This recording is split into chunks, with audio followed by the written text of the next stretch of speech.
C'est une des institutions en qui les Français ont le moins confiance. Sondage après sondage, ils sont toujours aussi critiques à son égard. Et la majorité estime qu'elle dysfonctionne.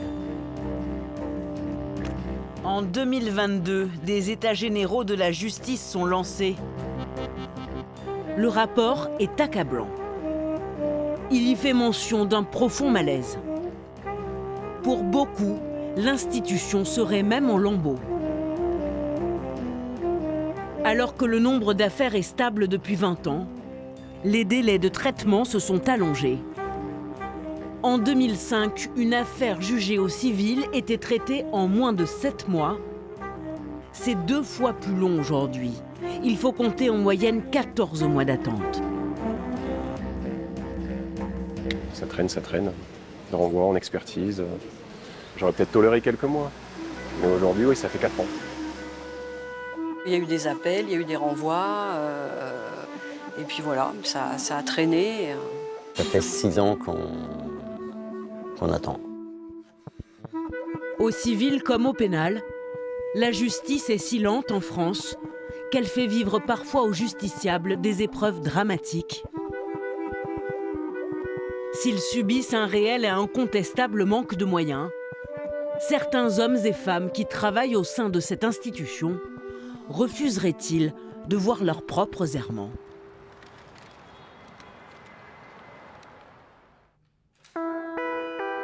Elle est devenue tristement emblématique des dysfonctionnements judiciaires de notre pays.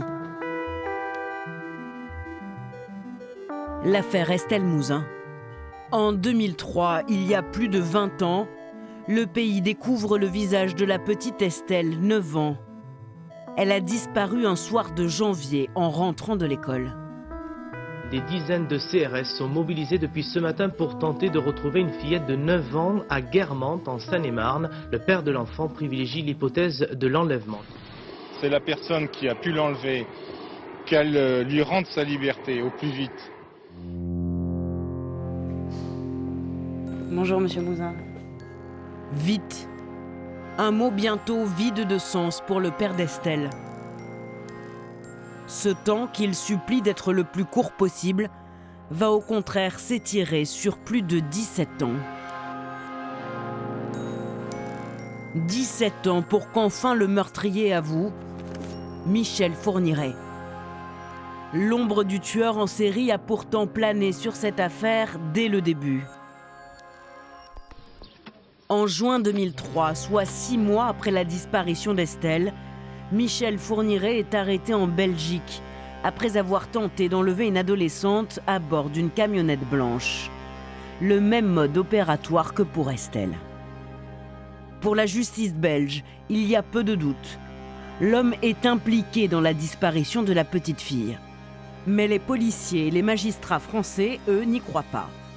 Malgré des signaux répétés, la piste n'est jamais fouillée. Même lorsqu'en 2007, Michel Fourniret lui-même demande à être entendu. L'étrange lettre de Michel Fourniret du fond de sa cellule via une lettre adressée au président de la chambre de l'instruction de Reims. Le tueur en série présumé dit vouloir être entendu dans 3 autres affaires de meurtre ou de disparition, et notamment celle d'Estelle Mouzin en 2003. La demande de Fourniret est déclarée irrecevable par la justice. Et si le tueur en série était également le prédateur d'Estelle? Une fausse piste conclue aujourd'hui ensemble, procureur et enquêteur.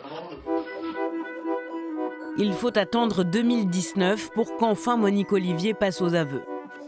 Monique Olivier, c'est l'ex-femme de Michel Fourniret. C'est peu avant midi, après 4 jours d'audition avec la juge d'instruction, que Monique Olivier a décidé d'avouer. Elle affirme que Michel Fourniret a bien enlevé Estelle Mouzin il y a 17 ans. Emmené à Ville-sur-Lume dans les Ardennes, il a violé et étranglé la jeune fille. Des aveux accablants, confortés par de récentes expertises ADN. Cette piste, si souvent écartée par la justice pendant 17 ans, était donc bien la bonne. Au moment de notre tournage, Éric Mouzin venait d'attaquer l'État en justice pour sa responsabilité dans ce fiasco. Après 2 ans de procédure, il a gagné son procès. En septembre dernier, l'État a été reconnu coupable de fautes lourdes dans l'enquête sur la disparition d'Estelle et condamné à verser 50 000 € à Éric Mouzin au titre de préjudice moral. C'est la Déclaration des droits de l'homme et du citoyen. Tout citoyen a le droit de demander des comptes à l'autorité. C'est pas n'importe quoi. Enfin, en 1789, quand ils écrivent ça en une phrase, là, il n'y a pas de circonvolution. Dans son assignation, voilà ce qu'il reprochait à la justice. Inactivité de certains juges. Activité superficielle des magistrats.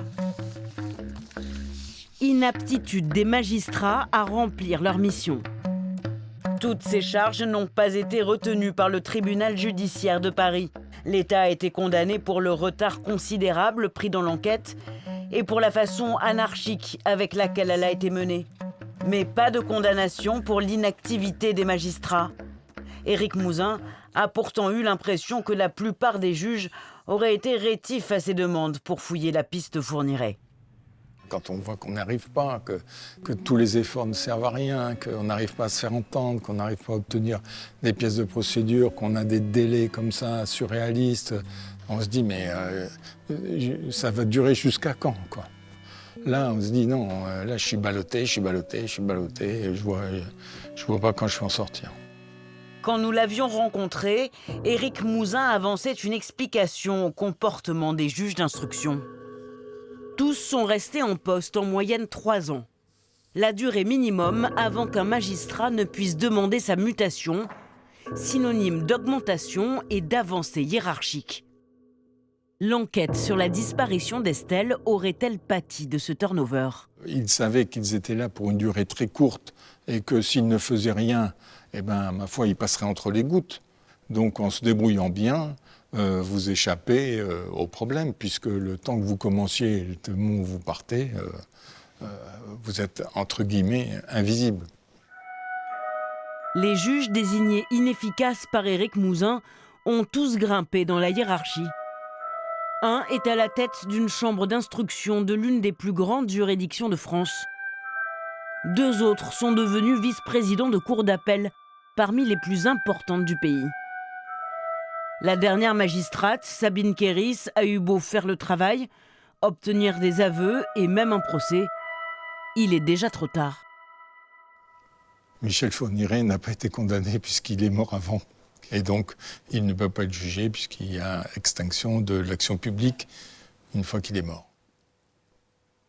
Au cours du procès, Monique Olivier apporte quelques éléments sordides sur les dernières heures d'Estelle. Mais elle affirme ne pas savoir où est enterré le corps de la fillette. Le temps perdu par la justice est irrattrapable. Nous avons contacté les 8 juges d'instruction pour qu'ils puissent s'expliquer sur les reproches formulés par Éric Mouzin dans son assignation. Seulement 2 nous ont répondu. Ils refusent de s'exprimer. Le premier se dit navré de ne pouvoir répondre favorablement. Le second magistrat avance cependant qu'Éric Mouzin est en droit, comme tout citoyen, d'introduire une action en responsabilité de l'État s'il estime que le service public de la justice a dysfonctionné. Chaque année, des justiciables attaquent l'État en justice pour des manquements ou des dysfonctionnements. Mais combien exactement? La dernière fois qu'un rapport a été rendu public, c'était il y a 6 ans. Il faisait état d'une explosion du nombre des poursuites. 908 en 2020 contre 510 l'année précédente, soit une augmentation de 78%.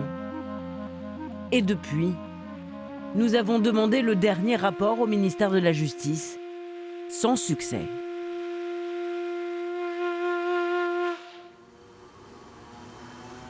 Pourtant, la justice continue à être mise en cause. Pour avoir tardé à faire éclater la vérité, comme dans l'affaire Mouzin, mais aussi parfois pour ne pas avoir protégé les citoyens. Le 23 décembre 2018 à 7h30 du matin, les gendarmes sont appelés en urgence au domicile de Johanna Dias, 30 ans. Elle vient d'être tuée, le corps lardé de coups de couteau sous les yeux de sa fille de 3 ans. Après quelques heures de cavale, son ex-conjoint est interpellé. Marina est la sœur de la défunte. Elle estime que la justice a sa part de responsabilité dans ce drame. On se dit que ça arrive que dans les films, que c'est pas possible. Et puis on se dit que la justice, toujours, on nous dit toujours la justice est là pour protéger, protéger, protéger. C'est faux. Je suis désolée, au jour d'aujourd'hui, je vous dis que c'est faux. Ils l'ont pas fait pour ma sœur. Johanna a été victime de violences au sein de son couple depuis 8 ans. Elle avait porté plainte 4 fois, adressant même une lettre en personne au procureur pour l'avertir de son calvaire. Cela devient urgent. J'ai déjà failli être tuée plusieurs fois par mon ex-conjoint, écrit-elle. À la suite de ces plaintes, la justice fonctionne tout d'abord plutôt bien. Johanna est entendue. Elle obtient un procès en mai 2018. Ce procès est la conséquence d'un acte violent où il a attrapé ma sœur et il l'a tabassée dans l'œil, au niveau de l'œil, donc opération. Et c'est le procès qui a eu lieu 1 an plus tard où il a pris 12 mois, dont 6 mois fermes. La sentence tombe, 12 mois de prison dont 6 fermes. Mais très vite, la machine va se gripper. Tout simplement parce que l'ex-conjoint n'était pas présent à cette audience. Ni lui, ni son avocat. Et est-ce qu'il va en prison? Pas du tout. Pas du tout. Ils n'ont jamais été le chercher. Lorsqu'un prévenu n'est pas présent à l'annonce du jugement, une procédure se met en place. Le tribunal demande à un huissier de signifier sa peine au condamné. Signifier, c'est-à-dire l'avertir officiellement de la décision de justice. Étape indispensable avant l'application du jugement. Mais dans le cas de Johanna Dias, cela ne se fera jamais. Incompréhensible pour maître Pierre-Alexandre Kopp, avocat de la famille. Je pourrais comprendre qu'on ne lui signifie pas s'il était en Argentine. Mais là, il est à Montargis, je ne sais pas combien il y a d'habitants, mais il y a quand même 10 rues qui se croisent et où tout le monde passe forcément à cet endroit-là, un moment dans la semaine. Et en plus, il travaille dans une usine, il n'y en a pas 10 dans la région. Puis il était connu des forces de l'ordre, puisqu'il avait déjà eu des antécédents autres. Il le connaissait très très bien. Il n'y a aucune excuse aujourd'hui pour me dire que c'était quelqu'un qu'on ne pouvait pas aller chercher, qu'on ne pouvait pas aller trouver. Pour moi, quand quelqu'un est en délit, pour d'autres raisons, ils vont chercher les gens chez eux. Ou ils vont chercher les gens au travail. On se démène pour aller quand il y a du ferme, de la prison ferme. Non. L'ex-conjoint reste pourtant à cette époque libre comme l'air. Sans signification, la peine de 6 mois de prison est inapplicable. Tout comme les mesures d'éloignement visant à protéger Johanna, inscrites sur le jugement de mai 2018. Les peines en dessous de 1 an ferme sont susceptibles d'être aménagées. J'ai bien dit susceptibles d'être aménagées. Mais notamment l'aménagement aurait pu conduire à ce qu'il ait un bracelet électronique, que ce bracelet électronique aurait pu faire qu'il n'ait pas la possibilité de s'approcher des lieux où habitait Johanna. Il y a toute une série de dispositifs qui auraient pu être pris, qui auraient pu éviter l'issue fatale. Mais la justice reste inactive et le condamné a un sentiment d'impunité. Même lui, on était conscient. Une fois, il m'a dit au téléphone, il me dit « Je suis où là? Je suis en liberté. Ta sœur, elle n'est pas dans une cage dorée. Tu sais très bien qu'à un moment donné, si je veux, je ferai. » Ça veut dire quoi? Ça veut dire que même lui, il était conscient de la défaillance de la justice. Le tribunal aurait pourtant eu l'occasion de rectifier le tir. Car après le procès, les violences continuent. Johanna dépose même de nouvelles plaintes, 1 mois à peine après la condamnation de son ex-conjoint. Le 26 juin 2018, puis encore 2 jours plus tard, le 28 juin. Et encore une main courante le 11 décembre. Elle déclare que son compagnon la menace de mort devant chez elle. « J'ai un truc dans la poche. Je voulais te le planter dans la gorge, lui dit-il. À ce moment-là, les forces de l'ordre font leur travail. L'ancien conjoint est convoqué au commissariat et reconnaît les menaces de mort sur Johanna. Un policier semble alors s'interroger sur la fameuse signification. Dans un procès verbal qu'il adresse au tribunal, il indique « Je n'ai pas accès aux audiences et monsieur n'a pas été en mesure de donner une date de son jugement. A-t-il bien été signifié aux mises en cause ?» Il demande également quelle suite donner à ces nouvelles plaintes.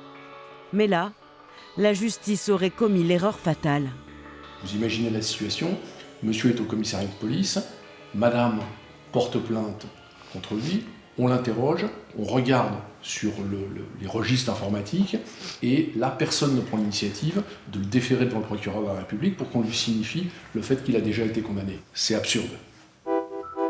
Toujours pas de signification. Pire, le policier reçoit un avis de classement sans suite pour les dernières plaintes. Motif : infraction insuffisamment caractérisée. Est-ce que vous savez aujourd'hui pourquoi ça a dysfonctionné précisément ? J'ai pas d'explication sur le pourquoi, j'ai un jugement sur le comment. C'est une faute grave. Mais si pour moi la justice fait son travail, dans la logique des choses, bien évidemment qu'elle sera encore là, ma sœur, et ma nièce aura une maman. Et ma mère aura une fille et j'aurai une sœur. Et mon frère n'aurait pas perdu sa sœur jumelle, bien sûr. J'en suis convaincue. Pourquoi le parquet n'a pas signifié à temps ? Pourquoi n'a-t-il pas saisi l'occasion tendue par le policier ? Nous avons posé ces questions au procureur de Montargis de l'époque. Je ne peux pas vous répondre. Je n'ai plus aucun accès au dossier laissé entre les mains de mon successeur. Nous avons donc demandé au procureur actuel. Je n'étais pas procureur de Montargis lors des faits. Je ne suis donc pas en mesure de vous répondre. Au téléphone, le procureur général de la Cour d'appel d'Orléans, dont dépend le parquet de Montargis, nous apprend que l'ex-conjoint a été convoqué au tribunal pour la signification de son jugement le 17 décembre, soit 7 mois après sa condamnation. Il n'est jamais venu. Johanna a été assassinée 6 jours plus tard, l'avant-veille de Noël. En 2023, ils étaient 26 000 condamnés à de la prison ferme à ne pas s'être présentés à leur procès. La moitié d'entre eux n'avaient toujours pas vu leur peine mise à exécution plus d'1 an après leur condamnation. Les magistrats eux-mêmes admettent que la mise à exécution des condamnations intervient bien trop tardivement. Albertine Munoz est juge d'application des peines à Bobigny. Elle s'exprime au nom du syndicat de la magistrature qui représente environ 1/4 des magistrats du pays.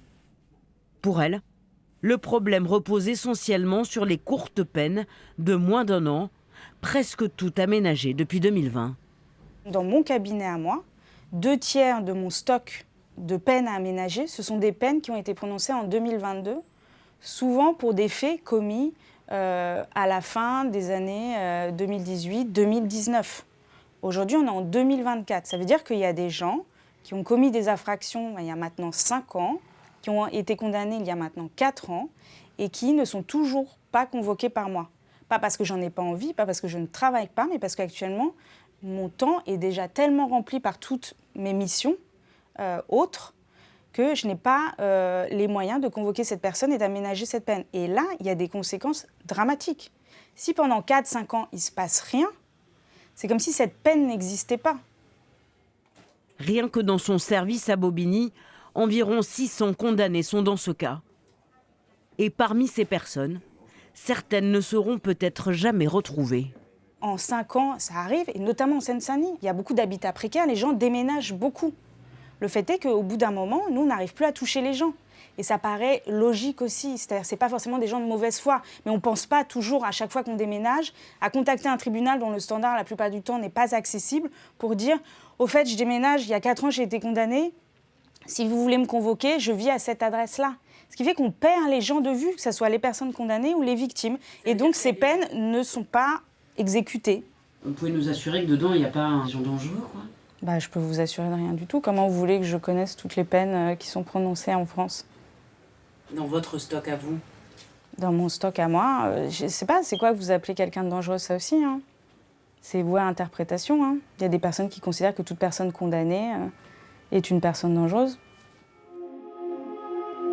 En France, sur l'ensemble des peines de prison prononcées chaque année, 10 000 ne sont toujours pas exécutées 5 ans après.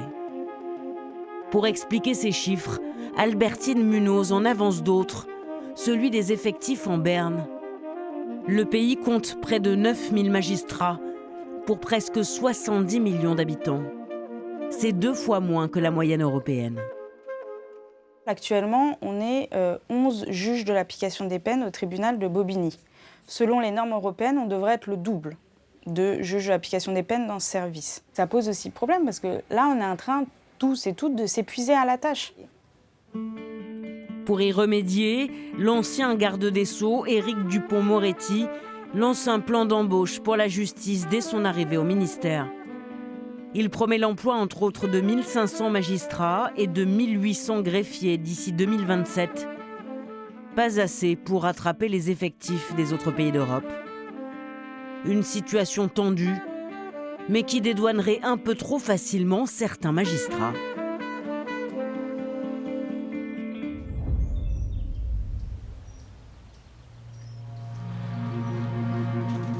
En 2021, Sylvaine Grévin gagne son procès contre l'État pour faute lourde. Elle obtient 15 000 € de dédommagement après une enquête sur la mort de sa sœur Bénédicte Belair, une enquête entachée d'erreurs. Mais pour Sylvaine, condamner l'État ne suffit pas. Elle veut des sanctions plus ciblées contre les 2 magistrats qui ont travaillé sur l'affaire de sa sœur. L'État a été condamné pour faute lourde, mais c'est l'État, c'est vous, c'est tout à chacun qui, a contribué à me payer une indemnité plus que minime. Mais eux, ils ont continué leur petite carrière tranquille, en fait. Ça change rien pour ces gens-là. C'est ça le problème. Bénédicte, c'était quelqu'un de très solaire, qui aimait la vie. On voit ses beaux yeux verts, telle qu'elle était. Voilà, une très très jolie femme. Tout démarre il y a 9 ans, à Pont-Sainte-Maxence, dans l'Oise. C'est ici que Bénédicte Belair, la sœur de Sylvaine, est retrouvée morte dans cette maison qu'elle occupe avec son compagnon. C'est d'ailleurs lui qui prévient la famille ce soir d'avril 2017. Et les mots qu'il prononce alors paraissent étranges. En fait, il a appelé ma mère pour expliquer que Bénédicte était morte. Et il lui a dit « le chien l'a bouffé, le chien l'a bouffé ». Et là, on s'est dit « mais de quoi il parle? De quoi il s'agit ?» Car voici le chien en question. Voilà Max, avec Bénédicte. Pour Sylvaine, la version de son beau-frère ne tient pas. Des doutes que partage le médecin dépêché sur les lieux du drame ce soir-là. Yamel Alouache est urgentiste depuis 20 ans. Il constate une scène d'une rare violence, incompatible avec des morsures de chiens. Je revois bien cette scène, on ne peut pas l'oublier. Et on fait face à une scène de chaos, une femme semi-allongée sur un canapé, baignant dans son sang.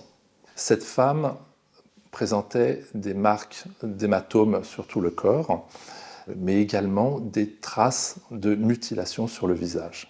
Très clairement, ça ne pouvait pas être compatible avec une attaque de chien.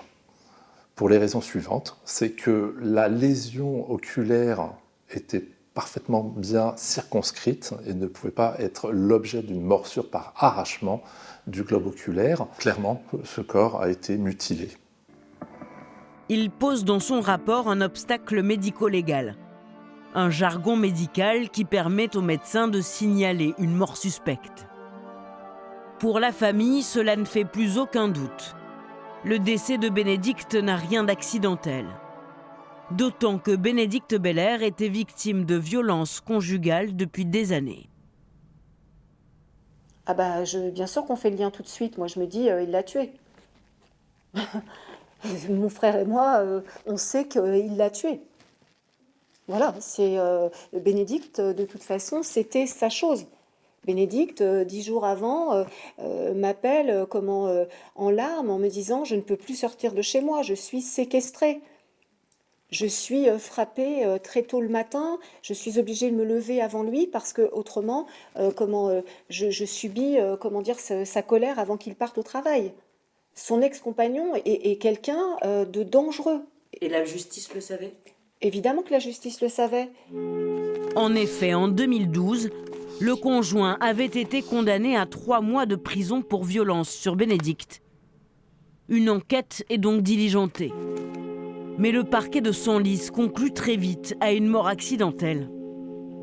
Alcoolisée, Bénédicte serait tombée toute seule et son chien lui aurait dévoré le visage. Sylvaine Grévin tombe des nues. Quand je vois le dossier, c'est-à-dire, en gros, c'est ça, voilà, ça représente l'enquête préliminaire menée après le décès de ma sœur. C'est-à-dire, c'est rien. Rien. L'affaire est classée sans suite. C'est un premier choc pour Sylvaine. Mais ce n'est rien par rapport à ce qu'elle s'apprête encore à vivre.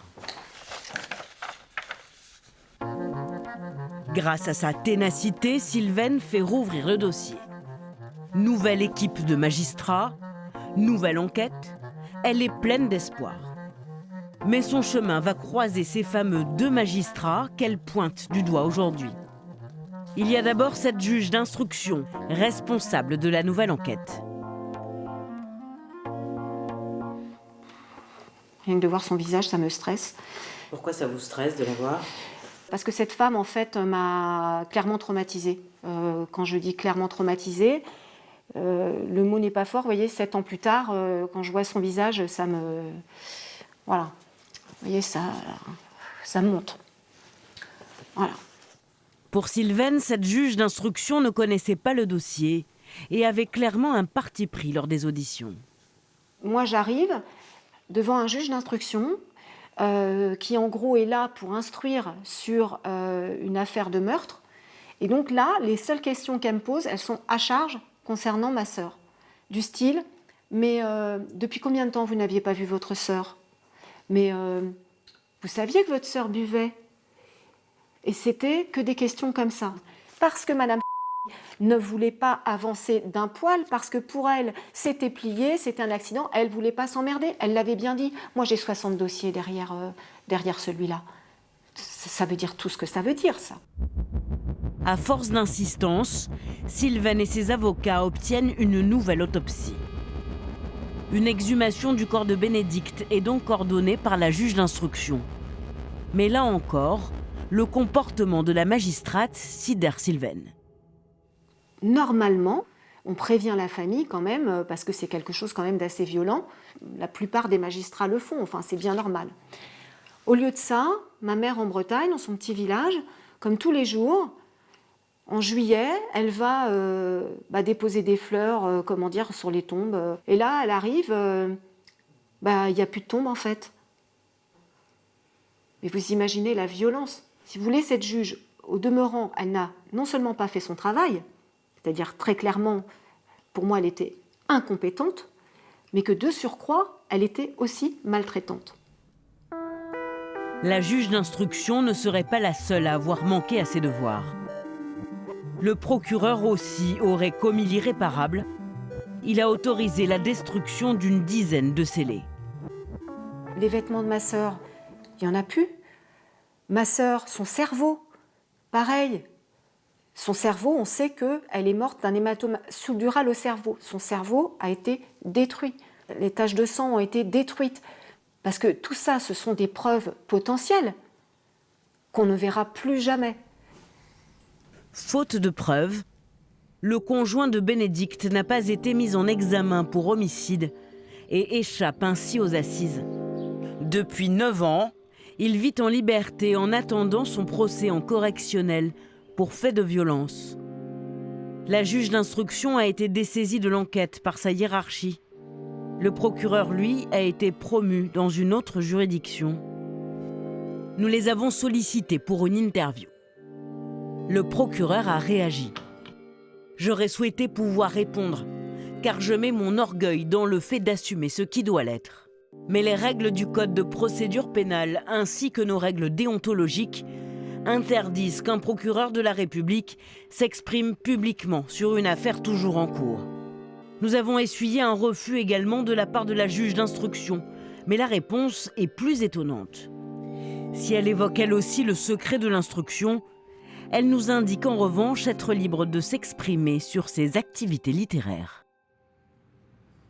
Sylvaine Grévin, elle, veut qu'ils répondent de leurs actions. Elle souhaite des sanctions. Sa seule chance d'y parvenir, saisir le Conseil supérieur de la magistrature, en charge de la discipline des magistrats en France.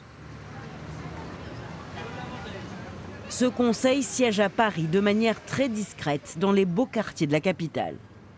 Il est composé de 12 membres, comme l'ex-ministre de la Justice Élisabeth Guigou.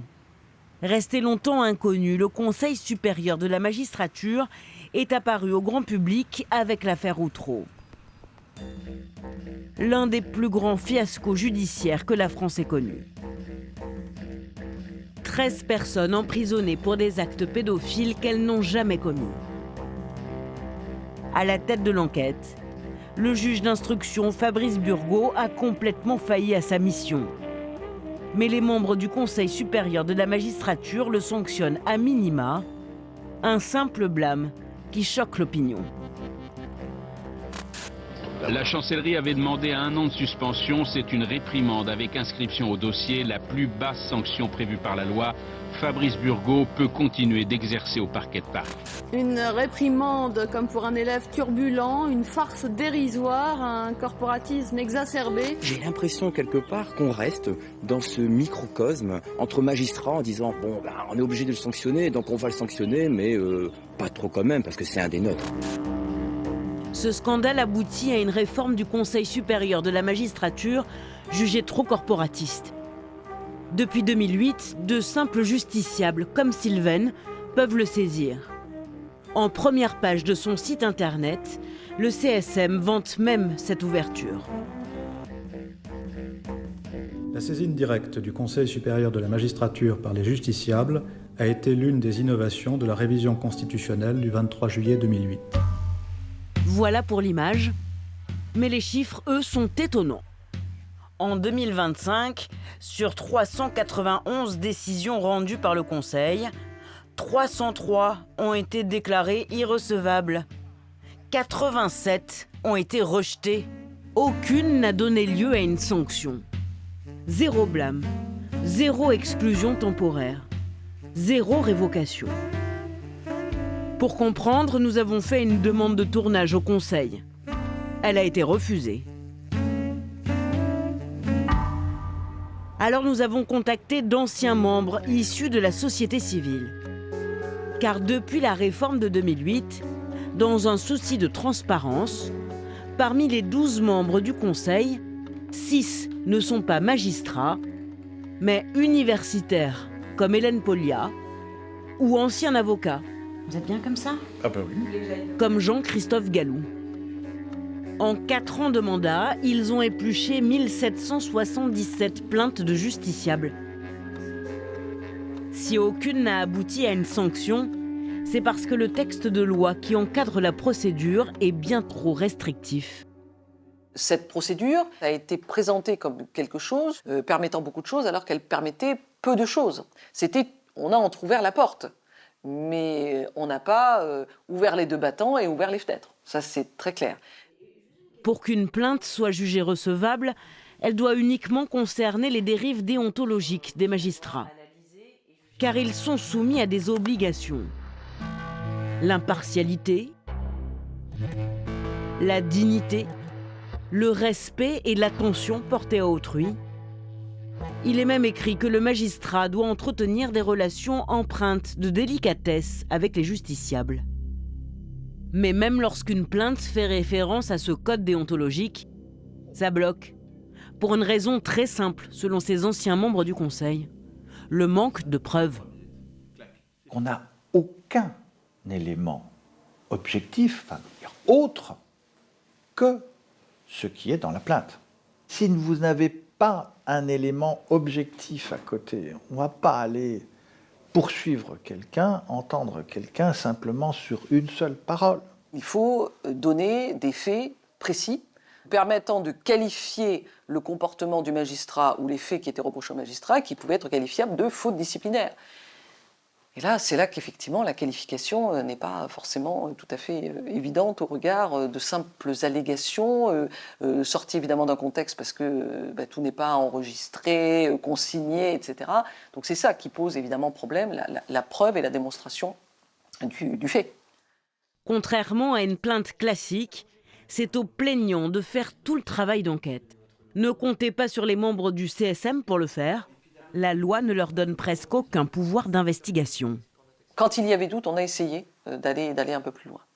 Mais oui, essayer avec les moyens que nous donnaient les textes. Et c'est vrai que du coup, on n'allait pas forcément très loin. En 15 ans, le Conseil a sanctionné un seul magistrat suite à la plainte d'un justiciable. Un blâme pour avoir manqué au devoir de diligence, de loyauté et de délicatesse dans une affaire qu'il avait laissé traîner pendant 3 ans. Le Conseil a annoncé cette sanction par communiqué de presse en juin 2024. Maître Olivier Maurice et Maître Célia Chauffret sont les avocats de Sylvaine Grévin, qui veut des sanctions contre les magistrats qui auraient bâclé l'enquête sur la mort de sa sœur. Et le moins que l'on puisse dire, c'est que ces professionnels de la justice posent un regard ironique sur cette annonce du CSM. Le CSM a communiqué comme si c'était un scoop. Rendez-vous compte, c'est la première fois qu'une saisine directe prospère devant le CSM. Pourquoi ? Parce que c'est vraiment un succès incroyable, rendez-vous compte, pour le justiciable d'y être arrivé. C'est ce que je voudrais te montrer, c'est ça. Les magistrats pointés du doigt par Sylvaine Grévin, eux, n'ont pas reçu de blâme. Le procureur mis en cause pour la destruction des scellés a été auditionné, mais pas sanctionné. La juge d'instruction a quant à elle été renvoyée devant le conseil de discipline pour avoir manqué au devoir de délicatesse. 1 an après, son audition n'a toujours pas eu lieu. Les avocats veulent ériger cette affaire en symbole.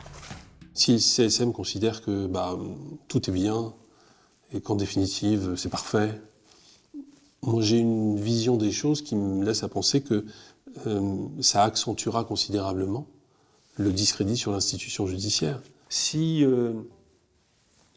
un médecin interniste oublie un bistouri ou quelque chose de la sorte lors d'une opération dans le ventre de quelqu'un, on ne va pas le rater. En revanche, si un magistrat ne fait rien pendant 3 ans, 4 ans, 5 ans, si jamais non seulement il ne travaille pas, mais que, par exemple, il détruit des scellés alors qu'il n'en a pas le droit, on aura tendance à essayer de dire, comme l'institution est très pauvre en moyens, eh bien, il ne faut pas rentrer en voie de condamnation. Car pour se justifier de ses erreurs, la justice expose toujours le même argument, le manque de moyens. Mais les magistrats eux-mêmes se sont mis à dénoncer d'autres dysfonctionnements. En 2021, c'est l'appel des 3000. 3000 juges pointent une approche gestionnaire de la justice. Élément déclencheur de leur tribune, le suicide d'une magistrate, Charlotte, âgée de 29 ans. Pourtant peu habitués aux grandes déclarations publiques, les signataires parlent de justice maltraitante, qui n'écoute pas, qui raisonne uniquement en chiffres, qui chronomètre tout, et qui les place face à un dilemme intenable, juger vite mais mal, ou juger bien mais dans des délais inacceptables. Cette tribune s'appuie aussi sur le témoignage d'une autre jeune femme qui a préféré démissionner plutôt que de se résoudre.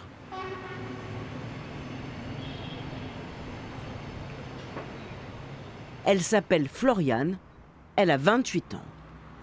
Monsieur le garde des Sceaux, je vous fais part de ma volonté de quitter le corps de la magistrature. La démission, en effet, m'apparaît être comme le seul moyen de penser ma désillusion.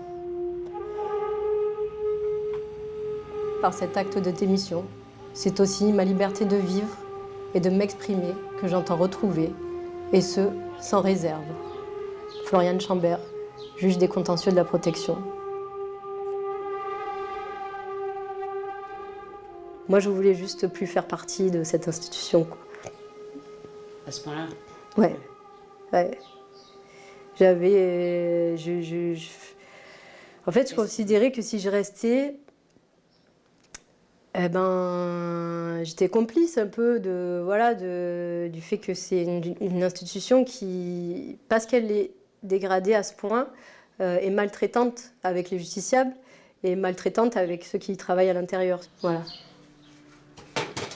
De sa courte carrière de magistrate qui a duré 2 ans, elle n'a gardé que quelques souvenirs qu'elle conserve au fond d'un placard, dans une boîte à chaussures. C'est tout ce que j'ai conservé. Mais voilà, j'ai pas emporté mes dossiers en tout cas. Après oui, il y a la robe qu'on garde. Vous l'avez pas conservée ici, vous? Non. Pourquoi?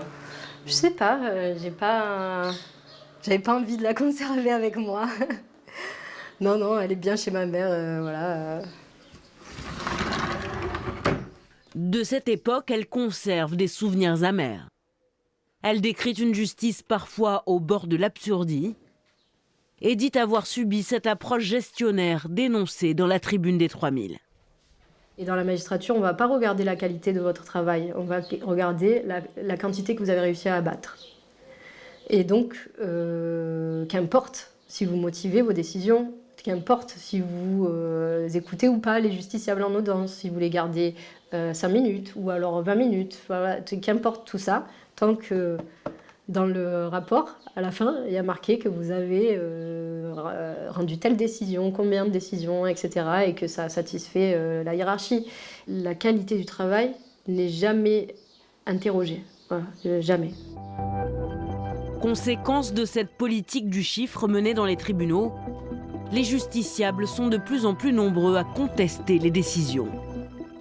Les recours en appel ont explosé. Plus 52% entre 2008 et 2019, selon le rapport des États généraux. Et presque 1 fois sur 2, les cours d'appel annulent les premiers jugements. Alors la justice a trouvé une solution pour réduire le nombre d'affaires à traiter. Ne pas les traiter, justement, et les classer sans suite. C'est ce qu'a découvert une avocate à Pontoise. Cathy Richard fait partie des pénalistes habitués aux dossiers hors normes. Dans les affaires Jonathan Daval ou encore Yvan Colonna, elle défendait les parties civiles. Mais dans son cabinet, il y a aussi des centaines de dossiers d'anonymes. L'un d'entre eux l'a alerté sur ce dysfonctionnement. Je suis l'avocate d'une femme de plus de 70 ans qui dépose plainte parce qu'elle a été victime d'abus de confiance, d'abus de faiblesse sur des sommes assez importantes. Une fois que cette plainte est déposée, moi j'ai plus accès à ce qui se passe. La seule chose que je peux faire, c'est de demander des renseignements sur où en est ma plainte. Donc à chaque fois, on me répondait « enquête en cours ». L'enquête est en cours à Cergy, l'enquête est en cours. Pour Maître Richard, l'affaire est simple. Elle a toutes les preuves, dont le nom des escrocs. La plainte est déposée en 2018 et 4 ans plus tard... En mai 2022, ma cliente reçoit un avis de classement sans suite. Et cet avis de classement sans suite, il est édifiant. Vu la dépêche interministérielle en date du 31 mai 2021 visant à apurer les stocks de procédures non traitées dans les services de police et de gendarmerie. C'est-à-dire que là, on apprend que, en fait, on va classer cette affaire, non pas parce qu'il n'y a pas d'auteur, parce que nous, on avait désigné des auteurs, non pas parce qu'il n'y a pas d'infraction, parce qu'on avait bien exposé l'infraction, on l'avait qualifiée, on avait mis les justificatifs, mais juste parce qu'elle n'est pas traitée et qu'il faut apurer les stocks. Voilà.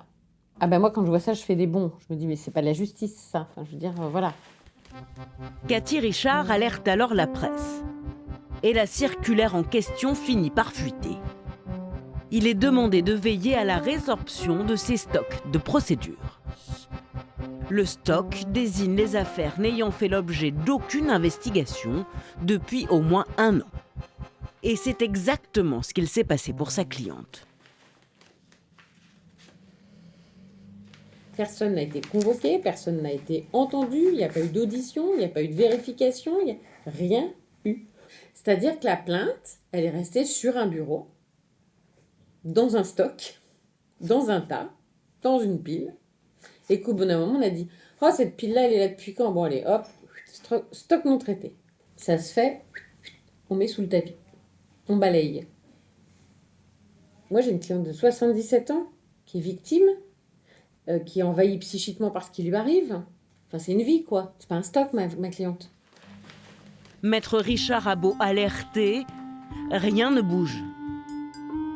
Pire, en juillet 2023, l'ex-garde des Sceaux se félicite de cette réduction des stocks. Monsieur le rapporteur, nous avons obtenu, grâce aux moyens et à l'engagement de nos magistrats, greffiers, contractuels, une baisse des stocks allant jusqu'à 30% selon les matières et les juridictions. Et ce, dans la période comprise entre le 1er janvier 2021 et la fin 2022. Les chiffres sont bons, alors on continue. La même année, un nouveau rapport de l'Inspection générale de la justice va encore plus loin et recommande cette fois très clairement de généraliser la pratique de classement sans suite pour épurer le stock, qui représentait encore il y a 2 ans 1 200 000 affaires. Nous avions sollicité à l'époque Éric Dupond-Moretti. Nous n'avions obtenu aucune réponse. Moi, ce qui me fait beaucoup de peine, c'est qu'on a des victimes qui font confiance, qui viennent déposer leur paquet, qui viennent déposer leur souffrance entre les mains de la police, entre les mains de la justice, et qui attendent une réponse. Ce que m'apprend 30 ans d'exercice professionnel, c'est que l'institution, c'est une chose, mais que l'institution, elle n'est rien sans les gens qui la tiennent. Donc ça veut dire qu'en réalité, on tombe sur un bon enquêteur, un bon magistrat. On a de la chance. Voilà. Et sinon, on rejoint les stocks. Des justiciables réduits à être enfermés dans des cartons. Des délais devenus irraisonnables. Des magistrats négligents. Le budget de la justice, qui ne cesse d'augmenter depuis 9 ans, va-t-il suffire à rénover l'institution et surtout à retisser un lien de confiance avec les Français ?